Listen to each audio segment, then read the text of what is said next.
Aí sim, finalmente, chegam os mais famosos, digamos assim, que são os 12 titãs, que são os filhos de Gaia com Urano. Aquele período antes do Cronos cortar, né, as partes do pai, quando ele se deitava todo fim de tarde, toda noite com a mãe, né, com a Gaia, Urano e Gaia, mãe de... Primeiro que surge é o Oceano, que é, obviamente, o Oceano. Cronos, que é o tempo, que é o que vai derrotar o pai. E aí é muito interessante porque é como se não tivesse tempo até aquele momento. Era uma coisa que a gente não sabe onde e quando aconteceram tudo isso que eu estava contando até agora. É a partir de Cronos que começa um tempo, mas um tempo eterno. Cronos é o tempo da eternidade, não é o nosso tempo humano.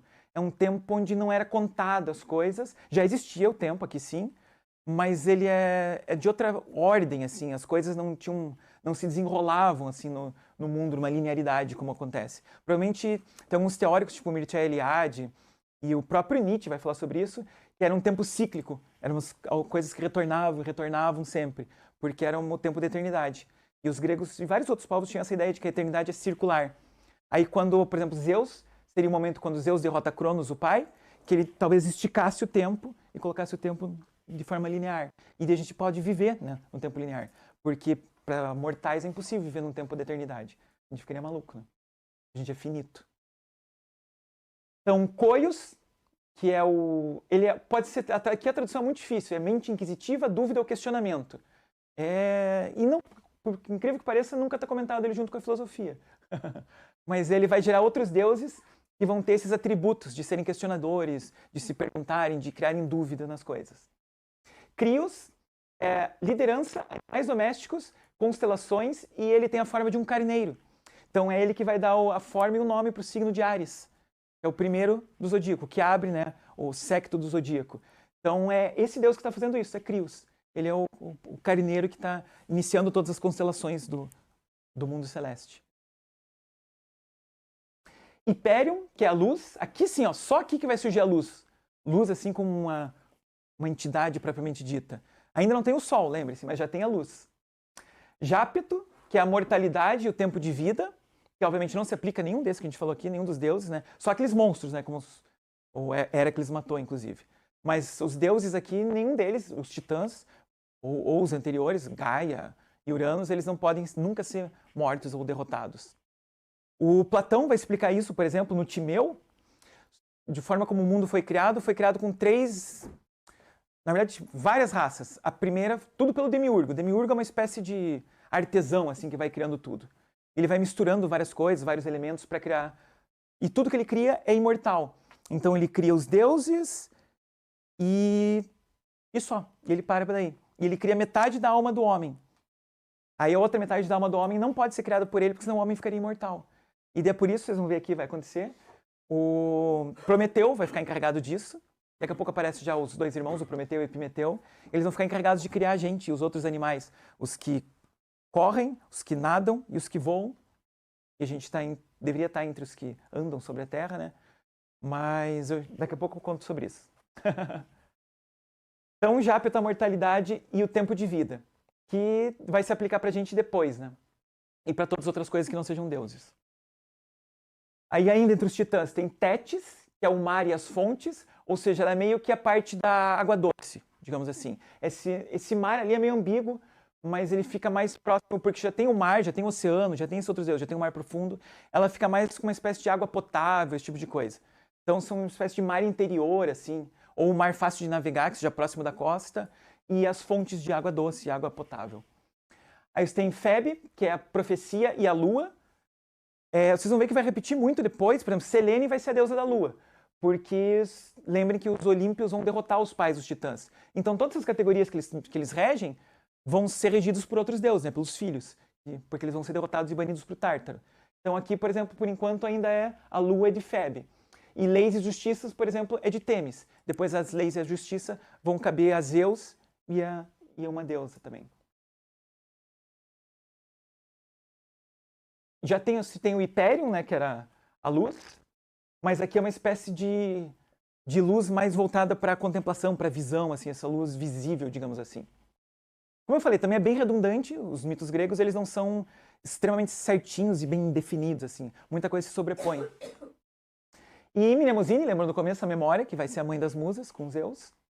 Reia, a fertilidade, que inclusive vai se casar com Cronos. É muito legal que o tempo se case com a fertilidade, para gerar incontáveis descendentes, né? E 6 indivíduos sinistros que vão ser muito importantes na titanomaquia, que vai ser a batalha de Zeus contra os titãs, contra o pai Cronos, né?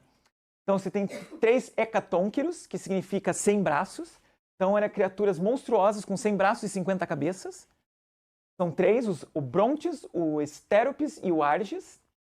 E 3 cíclopes, que são aqueles que têm apenas um olho na face, gigantões. Dessa estirpe aqui vai ter, por exemplo, com Ulisses. Ulisses vai encontrar o Polifemo, quando ele está tentando voltar para Ítaca, numa caverna lá. Então é legal porque muitas das coisas que vão aparecer na Ilíada e na Odisseia. Então é legal vocês estarem sabendo disso. Mas aqui ainda não tem o Polifemo. Aqui é o Briareu, Coto e o Giges. Giges, ele vai... Aliás, o Briareu depois ele vai ser recompensado pela batalha, mas isso fica um pouquinho mais pra frente. Então tá. Da linhagem de Urano, então, que são todos esses titãs, eles vão começar a cruzar entre eles e gerar um monte, uma baderna total, né? Então Tétis, como eu falei pra vocês que era água doce, gera com o oceano, eles se unem e gera os rios. Inclusive, o Hesíodo cita o Nilo, o rio Nilo, isso é muito legal. E vários outros rios que a gente não conhece o nome mais, porque trocou. E presume-se, o Hesíodo diz, e todos os outros que outros povos que moram à beira conhecem. Ou seja, provavelmente até o rio Amazonas veio daí. Ele só diz que a gente não conhece a maioria deles, diz o próprio Hesíodo, mas o povo que mora ali do lado do rio conhece todos esses deuses. Então, daqui de Tétis com o oceano, e é muito legal, né? Porque é exatamente isso, tipo, os rios que vão desaguar no oceano, e a Tétis que seria a fonte. Então, a Tétis é a fonte, cria o filho rio que deságua no pai oceano.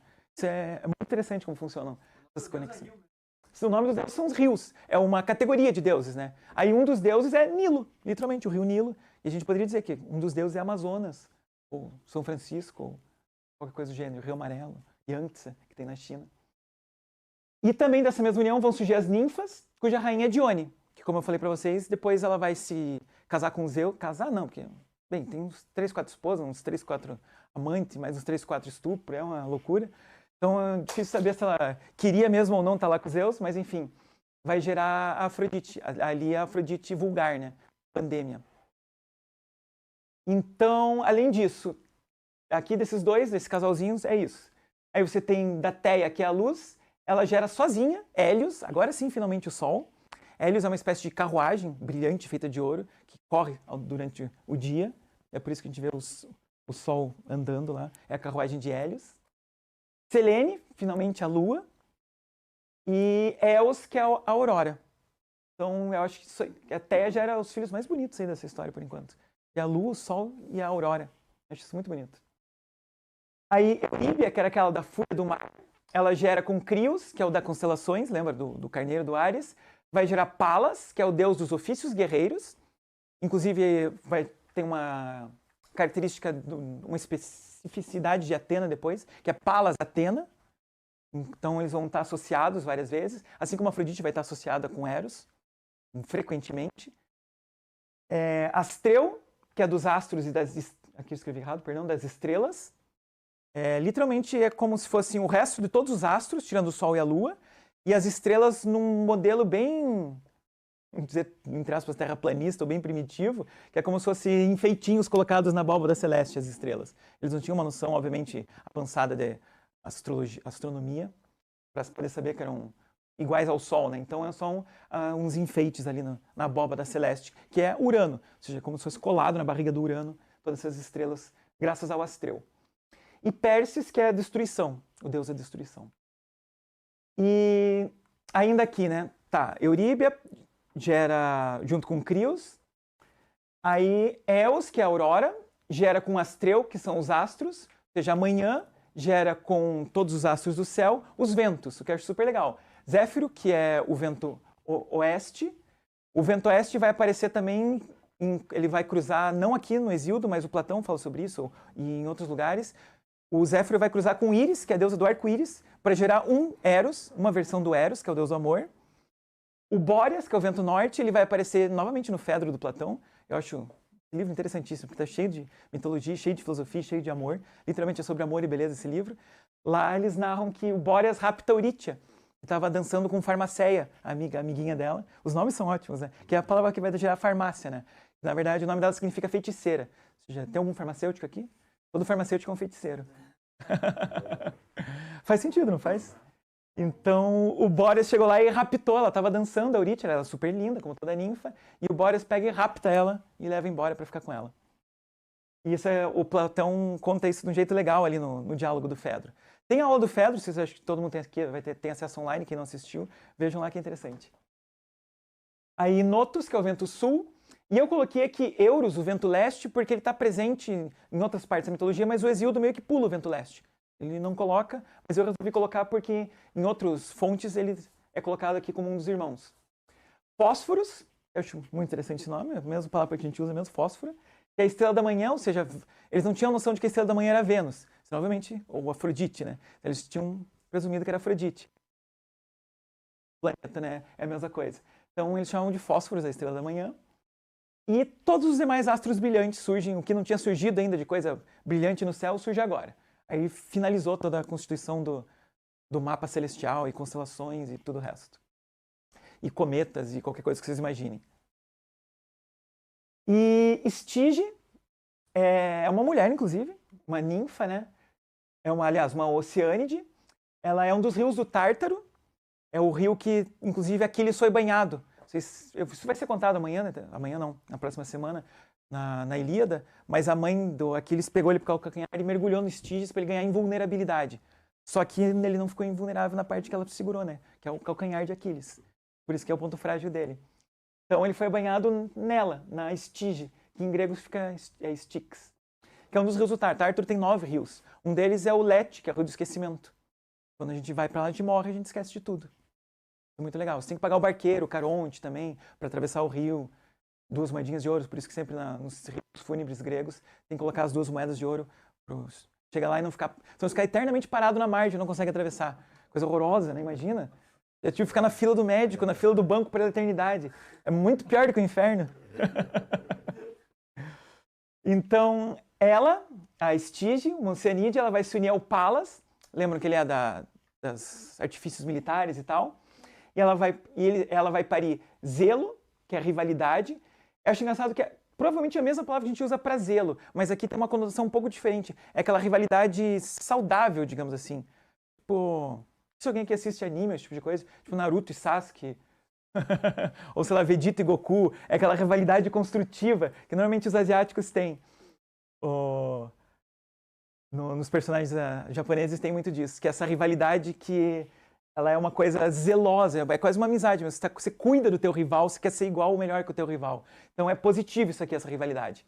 A Nike, que vai dar o tênis Nike, é daí que vem, que é a Vitória, que normalmente ela está na mão de Atena. Vocês verem a estátua de Atena, ela está carregando a égide do pai, que é o escudo que ele usou para derrotar os titãs, e ela está sempre bem postada, né, Atena, com a égide, e aqui segurando a Nike, que é a Vitória. Porque Atena, vocês vão ver daqui a pouco, ela é a deusa da estratégia militar e da sabedoria. Ela é bem diferente do Ares, que é o deus da guerra, literalmente brutal, assim, sanguinária. Então ela está sempre com o escudo e com a vitória na mão. Ou seja, você ganha através da... É mais fácil você ganhar através da estratégia militar do que ganhar através da violência de Ares. Então a Nike está sempre junto de Atena. E por fim, Bia, que é a força. Eu acho muito legal, bonitinho, né? Bia, não parece muito com força. São todos os nomes, Kratos, sabe? Uma coisa, tudo, e daí Bia. Tá bom, né? Mas aqui vem também, vai ter derivação, por exemplo, para a palavra bios, que vai gerar vida, né? Biologia, que é tem a ver com essa força vital, digamos assim.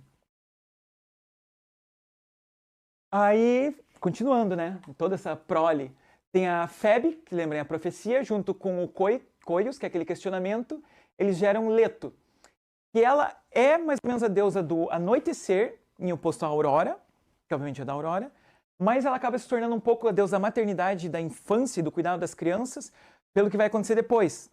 Porque Zeus, obviamente, para variar, vai lá se meter com ela e ela vai gerar Apolo e Ártemis. Só que ela tem que fugir, se esconder, ela pede ajuda e tal, porque a Hera não está nem um pouco satisfeita com essa ideia. Então é bem legal, mas isso eu conto um pouquinho mais pra frente. Aí gera também Astéria, que o Hesíodo não explica quem que é, fica por isso mesmo, e Astéria. Então, tá bom, né? A gente aceita. E desposou Pérsis, a destruição, e gerou a Hécate, que é muito famosa, que ela é a magia, a proteção, as encruzilhadas, todos os rituais que você quer fazer alguma coisa para proteger, para fazer qualquer tipo de ato mágico e tal, aquelas coisas que a Medeia, por exemplo, costumava fazer. Não sei se alguém já viu o filme, tem um filme do Pasolini muito bonito sobre a Medeia, e também o livro, obviamente, a peça de teatro da Medeia. Então, todas essas coisas são em relação a Hécate. Então, você faz hinos a Hécate, sacrifícios a Hécate, para ter todo esse poder mágico, digamos assim. Então, ela que incorpora toda essa parte de magia. Tanto magias mais sinistras, como bruxaria mesmo, quanto magias de proteção. Então, sei lá, possível que antigamente o grego sair de casa, a mãe sempre fala, vai com Deus, vai, tome cuidado. Então, que Hécate te proteja. Provavelmente tinha alguma coisa do gênero.